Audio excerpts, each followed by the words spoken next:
내년도에는 위로도 열려 있고 아래도 열려 있는 그런 시장이에요. 지금까지 시장에서 기대한 것 이상의 호재가 있어야 되지 않습니까? 경기 침체로 시장이 조금씩 빠졌다 올랐다 빠졌다 올랐다 하시면은 단기 급락하지는 않거든요. 침체 그 자체로는요. 지금에서부터 2,500 뭐 요 사이 있지 않습니까? 이 사이에 평균적으로 있을 시간이 훨씬 더 많을 가능성이 높다라는 거죠. 네, 오늘 모신 분은 교보증권 박병창 부장님입니다. 안녕하세요. 예, 안녕하십니까? 네, 눈 수술하신 거는 이제 좀 많이 괜찮아지신 지금 거예요? 회복 중에 있습니다. 회복 중이에요. 예. 네, 참 이게 우리 방송 전에 좀 이야기했습니다만 이게 좀 시간이 지나갈수록 몸이 여러 곳에서 삐그덕거리는 신호가 나오면은 그렇죠. 참 이거 서글퍼져요. 예, 모든 게 뭐 나이 탓도 얘기를 많이 하는데요. 근데 기본적으로 증권업계, 여의도의 증권업계에 있는 사람들은 자료도 많이 보고 아침부터 돈을 많이 쓰니까요. 어떤 사람들은 뭐 산재 해야 되는 거 아니냐 이런 얘기도 하는데 뭐 트레이더들은 눈이 아픈 사람도 굉장히 많습니다. 아, 그래요? 예. 이게 직업병이군요, 이게. 저도 여의도에 와서 눈이 나빠졌나? 모바일로 계속 웹소설을 많이 봐가지고. 그렇죠. 자, 요즘 우리 가장 며칠 전만 해도 화두가 됐던 게 산타 랠리거든요. 예. 좋았잖아요, 시장이. 예. 외국인들이 사주면서. 예. 그러다가 바로 이번 주 들어오면서 그거에 대한 기대감이 싹 사그러지고 있어요.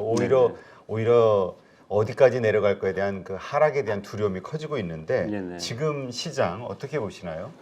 일단 이번에 반등이 사실 비교적 큰 폭으로 했죠. 지난해 우리 시장으로 말씀을 드리면 1월에 급락을 했다가 한 4개월 옆으로 횡보했고요.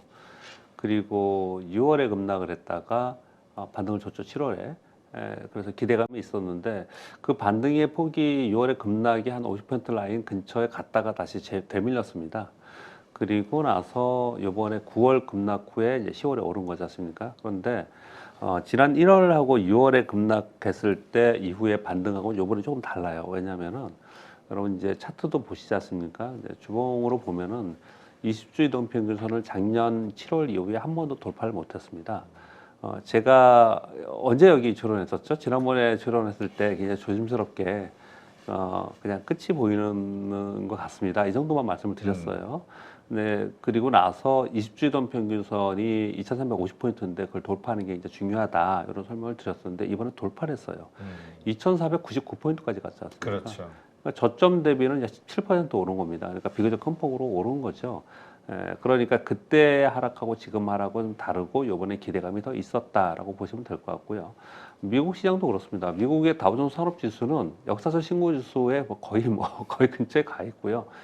상대적으로 나스닥은 물론 강한 상승은 못했습니다. 그것은 개별 종목의 이슈가 있기 때문이었고요. 그러니까 이번 반등은 전반적으로 볼 때 비교적 기대감이 있었고 큰 폭으로 올랐다. 그 사이에 CPI가 7.7% 나올 때 한 번 또 레벨업이 됐었고 그리고 파월 의장이 얘기할 때 이제 12월에 금리 인상의 폭을 좀 줄이면서 어느 정도 좀 다가오지 않았냐, 끝이 이런 것들이 반영이 된 거거든요. 그러니까 사실 그것을 거의 다 반영했다라고 보는 겁니다. 꼭 산타레일이라고 해서 12월 말 또는 뭐 크리스마스 때 올라오는 게 산타레일 이런 것보다도 이번에 반등을 기대한 부분이 좀 있었고 그런 부분이 어느 정도 올라왔다라고 보시면 될 것 같고요. 그런데 이제 특히 이번에 연준에서 이제 파월 의장이 브루킹스인가요? 뭐 거기서 이제 연설을 했을 때 금리의 속도 조절에 대해서 시장의 희망을 좀 줬습니다. 근데 그런 것들을 반영하면 시장이 나스닥이 그날 4.4% 급등했지 않습니까? 네. 그렇게 오르고 나서 곧바로 이제 진행이 된 얘기가 뭐냐면은 이거 과하지 않냐? 너무 과도한 기대를 한 게 아니냐? 이제 그런 얘기들이 나온 거예요. 그러니까 돌파 지점을 돌파하고 나서 꺾이는 게 하락 추세의 전반적인 이 흐름이지 않습니까? 근데 이번에는 돌파하고 상당히 강하게 시장이 좀 움직이다 보니까 이거는 오바다. 시장이 좀 오바다. 이제 이런 얘기들이 계속 나오고 여기서부터 조심해야 된다. 이렇게 얘기를 한 거거든요. 그러니까 지금 상황을 말씀을 좀 드리면은 이번에 반등폭이 비교적 큰 폭이었다. 그래서 여기서 추가적으로 더 상승은 그것은 반등이 아니에요. 제 워딩을 잘 보세요. 여기서 올라갔을 때는 반등이에요. 밑에서 올라온 거. 근데 여기서 올라가는 거는 이제 반등이라고 볼 수 없고 상승이라고 볼 수 있거든요. 추세가 바뀌는 거죠. 그렇죠. 추세가 바뀌면서 상승할 만한 지금의 매크로의 상황이냐? 그것은 아니라는 거죠. 그러니까 당연히 매수세는 뒤로 빠질 거고 매도세들은 나올 것이고 공매도가 나올 것이고 또 밑에 산 사람들은 차익 실현 매물이 나올 것이고 그러니까 주춤주춤 하면서 이번에 지금 내려가고 있는 그런 상황이다라고 보시면 될 것 같습니다. 그렇다면 추가적인 어떤 기대, 상승에 대한 기대감 예. 이거는 이제 좀 갖기가 어려운 상황이 됐다. 소위 산타랠리로 기대하는. 추가적인 상승의 기대가 있으려면 지금까지 나와 있는 악재로는 더 이상 못 빼듯이 지금까지 시장에서 기대한 것 이상의 호재가 있어야 되지 않습니까? 그 호재라는 게 시장에서 잠깐 뭐 지금 말하기 굉장히 힘들지만 우크라이나 러시아 전쟁이 뭐 회기업까지 있으면서 지금 더 치닫고 있지만 안 좋은 쪽으로 가고 있지만 그런 것이 해결이 된다든지 아니면은 연준에서 금리 인상 이제 마무리한다라는 게 확실해진다든지 뭐 물가가 확실하게 이제 크게 내려오는구나 이런 것들이 나와야 되는데 지금 그런 것들을 기대하기는 어렵거나 또는 시간이 필요하지 않습니까? 그러니까 지금은 이런 거예요. 금리와 환율 가지고 시장이 움직이지 않습니까? 물가가 오르고 기준금리가 오르고 급하게 오르고 그것도 또 환율이 오르고 그것 때문에 시장이 하락을 했어요. 그런데 환율 좀 안정화 됐죠. 물가가 지금 이제 물가 안정화 됐죠. 그리고 기준금리 올리는 것도 이제 어느 정도 선에서 마무리될 거라는 거 됐지 않습니까? 당연히 악재로 인해서 하락한 부분이 어느 정도 마무리되면서 그것으로 인해서 반등은 요만큼 주었지만 이게 마무리되었다고 이게 호재는 아니잖아요. 그러니까 반등을 주고 나서 그 다음 호재가 나올 때까지는 어떻든 있어야 되는 거죠. 그러니까 시장은 여기서 추가로 상승하지 못하고 그 옆으로 등락하면서 움직일 수밖에 없는 건데 거기 하나 더 나아가서 시장 전반적으로는 시장은 오르지 않으면 내린다라는 거잖아요. 우리가 그렇죠. 박스권이라는 표현을 쓰지만 사실 박스권으로 오랫동안 있는 동안에도 그 안에 노이즈들이 발생을 하면 조금이라도 노이즈들이 발생을 하면 시장이 급격하게 내려왔다 올라가고 또 올라갔다 내려오고 막 이런 식으로 움직이거든요. 그러니까 지금의 상황에서는 박스권을 만약에 진입한다 하더라도 호재성 또는 매수의 급격한 진입 이런 부분들을 기대하기 어렵기 때문에 지금 상황에서 만약에 조금이라도 노이즈나 악재가 발생을 되면 밑으로 한번 빠질 수 있겠다라는 생각을 시장 참여자들이 하고 있는 상황이에요. 그러니까 당연히 보수적으로 시장을 접근할 수밖에 없지 않습니까? 그러니까 지금 상황에서 지금 가만히 보면은 요즘 지금 우리 코스피 시장이 5일 연속 거래량이 급격히 감소합니다. 그렇죠. 근데 시장은 질질질 내려오는 그런 모양을 나타내고 있잖아요. 오늘 좀 더 큰 폭으로 빠지는데 이거는 이제 선물로서 동심한 영향이 큰 거고요. 그러니까 이렇게 표현하면 됩니다. 전체적으로 악재로 인해서 많이 빠졌다가 악재가 좀 이제 마무리되는구나. 그래 반등 주었다가 그러면 더 올라가야 되는데 호재는 있나? 호재는 없어. 그러면 만약에 여기서 조금이라도 악재 나오면 더 빠질 수도 있을 것 같아. 그 옆으로 그냥 가고 있는 거죠. 그러니까 시장 전체적인 추세적인 움직임보다도 종목별에 의해서 종목에 의해서 시장이 움직이는 그런 특징을 보이는 거거든요. 잠깐 더 첨언을 좀 드리면 요즘 미국 시장이 하락을 하는 것은요. 네. 주요 시가총액 상위 종목이 거의 대부분 시장을 좌우합니다. 애플이 지금 아이폰 생산량 감축된다라는 얘기와 함께 애플이 빠지지 않습니까? 그렇죠. 테슬라 점유율 빠지고 중국 12월에 생산량 감소된다. 이것 때문에 빠지잖아요. 아마존 지금 소비가 둔화돼서 앞으로 해고도 많이 하고 감원도 하고 앞으로 소비 둔화해서 실적이 떨어질 거다. 이 얘기를 하면서 아마존 빠지지 않습니까? 메타는 지금 이제 광고 때문에 광고가 감소될 거라는 거 빠지잖아요. 이런 기업들이 빠지고 있는 상황 때문에 전반적으로 빠지는 건데 사실은 개별 기업 때문에 빠진다라고 설명을 하지만 그들의 지금 워딩을 보면은 감원, 소비 둔화, 그리고 생산량 감소 이런 것들은 전부 다 이제 서서히 바야흐로 시장이 경기 침체를 반영하면서 그것을 가지고 움직이고 있다라는 거죠. 근데 경기 침체의 반영은 시장이 막 급격하게 금리, 뭐 환율 이런 것처럼 팍 빠지고 이러지 않거든요. 그러니까 시장이 조금씩 질질 빠지면서 이 박스권 가두리 안에 이런 모습이 나타나고 있는 거고요. 우리 시장은 더더욱 그렇습니다. 우리 시장은 외국인들에 의해서 시장이 움직이지만 외국인들이 지난 7월부터 11월 말까지 11조 원수 매수했거든요. 네. 근데 12월 들어서 지금 한 1조 정도 팔고 있어요. 그러니까 전체를 다 파는 건 아니에요. 근데 외국인들이 사던 외국인들이 안 사니 지수는 못 가고 있고 그런 사이에서 종목별로는 조금씩 빠지고 있는데 보시면은 그래서 거래량이 감소하고 코스피는 큰 움직임이 없고 코스닥은 거래량도 생기고 종목들이 막 활발하게 움직입니다. 이것은 코스닥에 있는 일부 테마 종목이나 그리고 기관들의 클로징, 굿클로징하는 정리매매 이런 것으로 인해서 개별 종목의 움직임이 더 활발하게 나타나고 있는 게 지금 요즘의 시황입니다. 네. 자, 그렇다면 우리가 좀 더 상승에 대한 기대감은 지금 좀 접는다 해도 네. 그러면 이제 또 반대로 그러면 또 다시 전저점까지 가는 뭐 이런 어떤 또 급락이 나오는 건 아닐까에 네. 대한 불안감이 있거든요. 예, 예. 이거는 근데 좀 전에 박스권이라고 표현하셨으니까 네. 박스권 하단을 어디로 봐야 되는 것인지. 그렇죠. 그러니까 전저점을 깨냐 안 깨냐 이걸 이제 가장 화두인 건데요. 이제 먼저 조금 러프하게 얘기하기 위해서 미국의 월가 IB들이 요즘 얘기하는 것들을 들어보면은 어떻게 얘기하냐면 산타랠리 그리고 CPI 물가나 또는 연준의 기대감에서 올라온 부분은 충분히 왔다. 이제 재차 이번 12월 그리고 내년 1분기 정도까지는 또 힘든 시장이 될 거다. 그 힘든 시장 안에서 전저점을 위협할 개연성이 있다. 이렇게 표현합니다. 전저점을 테스트할 거다. 표현을 그렇게 하거든요. 그러니까 만일 여기서 한 번 더 하락을 한다 하더라도 그 사이에 한 번 떨어졌다가 그 이후에 시장이 다시 반등할 거다. 이렇게 표현을 많이 해요. 근데 충분히 개연성이 있고 일리가 있는 얘기들을 지금 하고 있는 거거든요. 그러니까 많은 게 있다 하더라도 거기까지 내려가는 건데 근데 거기서 미국 시장 먼저 말씀을 드리면 미국 시장이 더 남들 얘기니까 하기 쉬우니까 그렇죠. 말씀을 좀 드려보면은 다우존스 산업지수가 전저점을 깨고 내려가기는 쉽지 않을 것 같아요. 워낙에 큰 폭으로 강해서. 이번에 강하게 올라왔기 때문에 물론 다우존스 산업지수에 속한 30개 종목이 이번 실적이 10월에 실적이 좋았기 때문에 올라온 게 있고 향후에 경기 침체기가 되면은 어쩌면 다우는 더 빠지고 나스닥이 덜 빠질 수도 있겠지만은 이미 올라온 폭이라는 게 이런 거지 않습니까?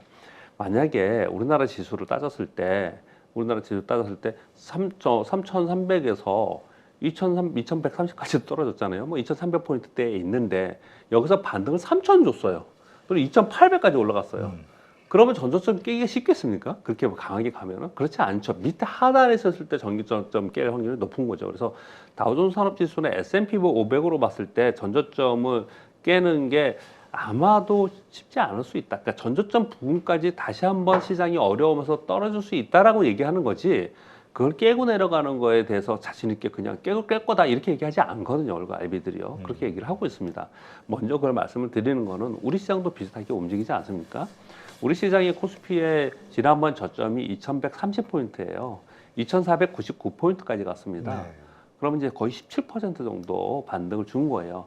지금 2360포인트 근처에서 지금 거래가 되고 있어요. 오늘 지금 보니까. 지금 이제 위에서부터 꽤 내려온 거지 않습니까? 근데 여기서 2130까지 가려면은 얼마나 또 빠져야 되는 거죠?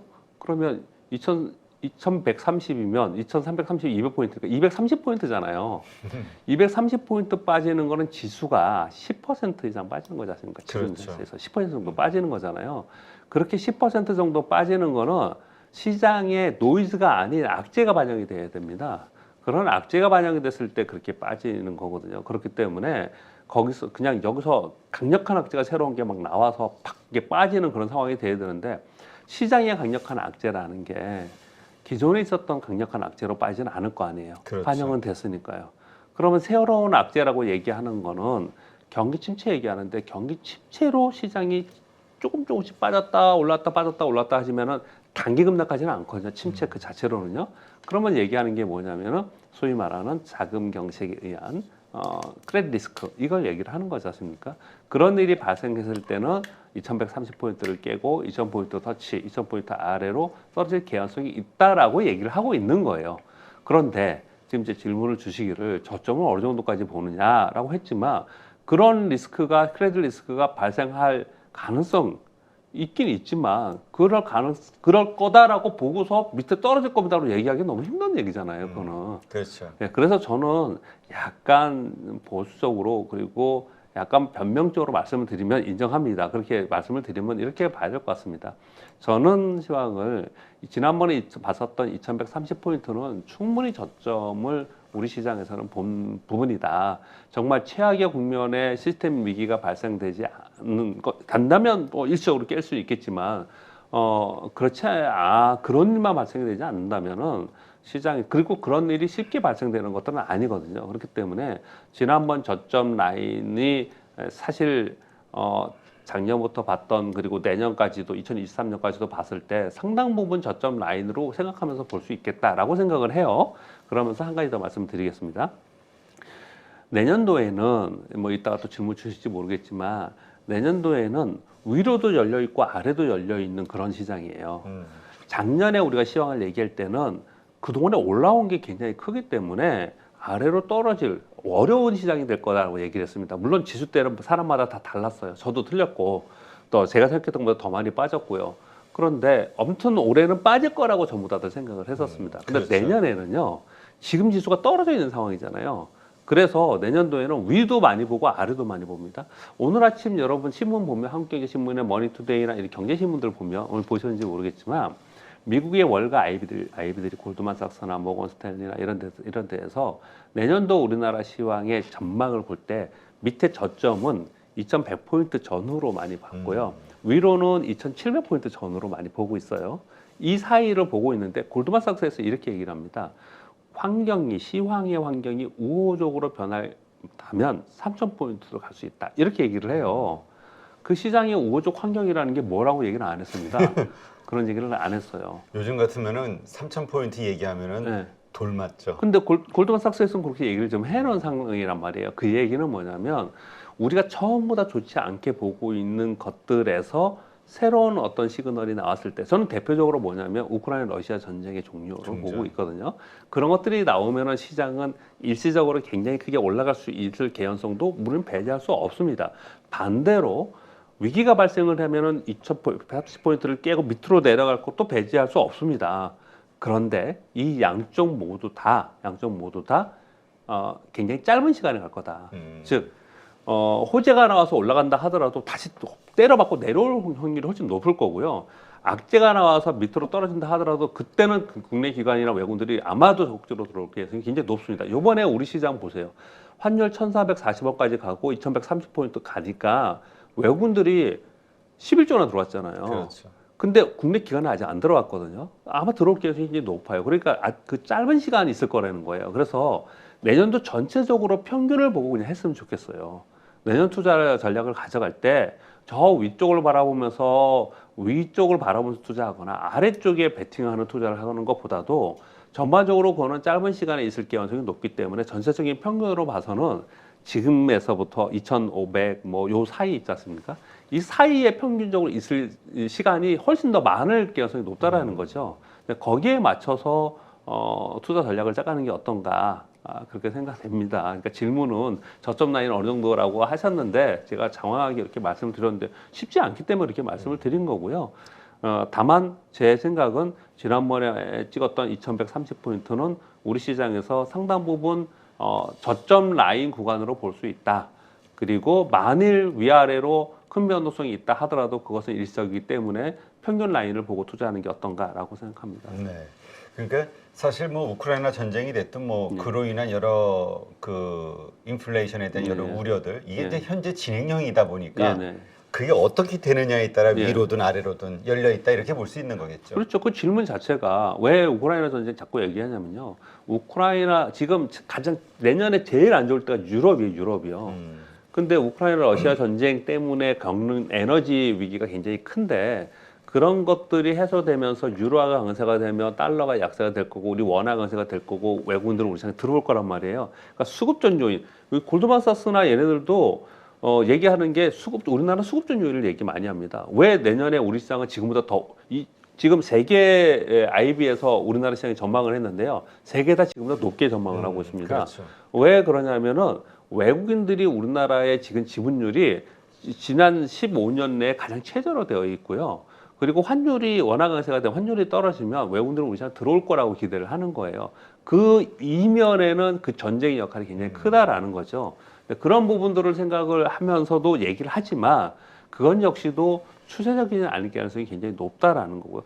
하나 더 말씀을 좀 드리면 캐나다가 50bp 금리 인상했습니다. 어제.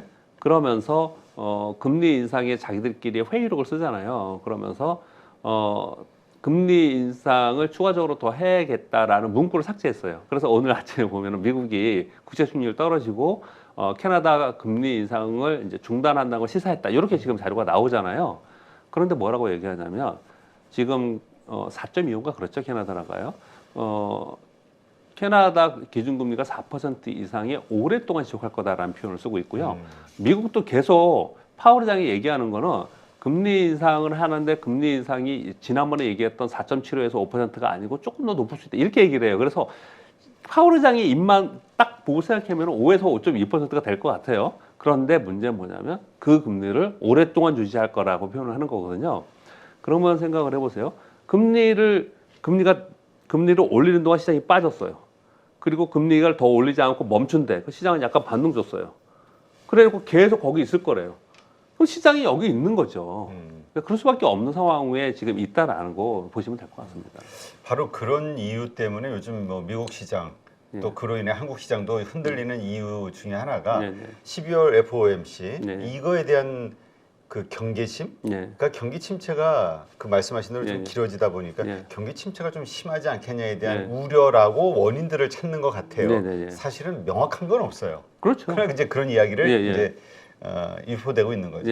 어떻게 보세요? FOMC 회의가 오히려 우리의 기대를 무너뜨리는 어떤 날이 될지 아니면 그게 또 반등의 또 계기가 될지. 이번에 75bp 금리 인상 할까요? 시장에서 50bp 못할 것 같은데요, 시장이. 그러면 50bp 금리 인상을 시장에서 반영했지 않습니까? 기대치 반영했어요. 그래도 사실은 그보다 더 중요한 거는 13일 날 CPI 발표가 있습니다. 그렇죠. 그런데 지난번에 7.7% 나왔는데 이번에 7.3, 7.4 이렇게 생각하는 것 같아요. 그 정도로 나올 거라고 지금 시장에서 생각하는 것 같습니다. 그러면 이미 CPI 7.3, 7.4도 시장에서 생각을 하고 있고 그리고 금리 인상 50bp도 시장에서 생각을 하고 있으니 그것이 호재가 되지는 않을 거 아닙니까? 만약에 그렇지 않고 CPI가 엄청 높게 나오거나 아니면은 기준금리를 75bp 올리거나 하면은 시장이 다시 떨어지겠죠. 근데 그렇지 않다라면은 그냥 시장은 이미 반영을 했으니 여기 있을 거라고 보는 거예요. 만약에 시장이 반영하지 않고 떨어진 상태에 있으면 거기를 기점으로 반등을 줬겠죠. 근데 이미 떴지 않습니까? 그렇죠. 그렇기 때문에 그것은 호재로 반영하지는 않을 거라고 생각을 해요. 근데 이제 이제 제일 중요한 건 항상 파월 의장의 기자회견이잖아요. 기자회견에서 물가에 대한 관점 그리고 최종 금리에 대해서 지난번에 얘기한 것처럼 5%가 살짝 넘을 수 있다. 뭐 이렇게 얘기하는 것 그리고 경기에 대한 인식 요 얘기를 할 건데 아마도 물가나 최종 금리에 대해서는 지난번하고 다르지 않는 비슷한 워딩을 할 거라고 생각해요. 근데 시장 지금 관심이 많은 건 뭐냐면 경기에 대한 인식입니다. 실제로 최근에 보시면 경기 지표들은 굉장히 좋지 않은 게 계속 나오고 있어요. 그래서 여태까지는 경기가 미국 경기가 나쁘지 않다라고 얘기를 많이 했었는데 실제로 경기 지표가 나쁘게 나오는 상황이 되는 과정 속에서도 연준에서 계속해서 매파적 발언이나 강세 마인드를 계속 가질 수 있느냐는 쉽지 않을 거다. 그래서 여기에 대해서 만약에 파월 의장이 유화적인 스탠스의 목소리를 낸다면 그것은 시장이 화답을 할 것이고 그것으로 인해서 연말에 또 다시 한번 올라올 수 있는 개연성은 있겠죠. 그렇군요. 그러니까 하여튼 지금의 시장의 불확실성 이것은 일단 FOMC 혹은 그 말씀하신 13일? 13일 CPI 발표 이때까지는 이런 흐름이 갈 수밖에 없을 것이다라고 봐야 되겠죠? 지금 상황은 그렇죠. 지금 상황은 뭐 그 안에 호재가 됐든 악재가 됐든 지금 호재가 없는 상황이고 지금 상황에서는 이제 개별 종목별로 움직이는 거고 그걸 보고자 하는 내용이 있는 거고요. 그리고 그걸 보고자 했다 하더라도 그것으로 인해서 시장이 오르거나 내려간다 하더라도 결국은 이 시점으로 다시 올 것 같습니다. 일시적인 이 근처로. 네, 알겠습니다. 누구나 1시간 안에 200개 종목에서 좋은 종목을 고를 수 있는 그런 능력을 배양할 수 있도록 제가 도와드리려고 그렇게 하고 있습니다.